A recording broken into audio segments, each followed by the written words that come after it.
నారాయణపేట జిల్లా ధన్వాడ మండల కేంద్రానికి ఆనుకుని ఉన్న భాగ్యలక్ష్మి కాటన్ మిల్లులో షార్ట్ సర్క్యూట్ ద్వారా భారీ అగ్ని ప్రమాదం సంభవించింది. ఈ అగ్ని ప్రమాదంలోని గత కొన్ని రోజులుగా కొనుగోలు చేసిన సుమారు 10,000 క్వింటాళ్ల పత్తి దగ్ధమైనట్లుగా యజమాని తెలిపారు. దీని విలువ సుమారుగా 7 కోట్ల వరకు ఉంటుందని, అగ్ని ప్రమాదం వలన రైతులకు సంబంధించిన పత్తి దగ్ధం కాలేదని, యాజమాన్యం కొనుగోలు చేసిన పత్తి దగ్ధమైందని ఆయన తెలిపారు. గత సంవత్సరం కూడా ఈ కాటన్ మిల్లులో ఇదే తరహా అగ్ని ప్రమాదం సంభవించింది.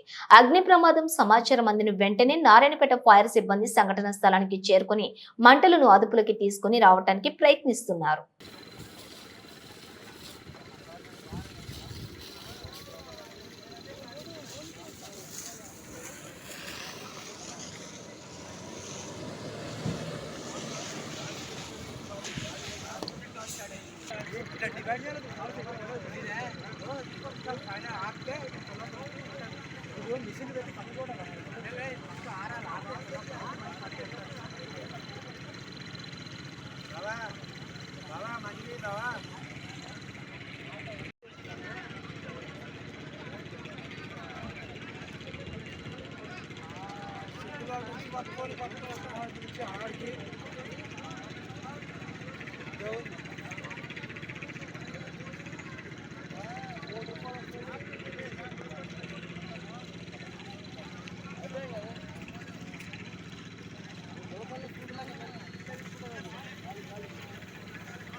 ఏమైనా పైపై తొందరగా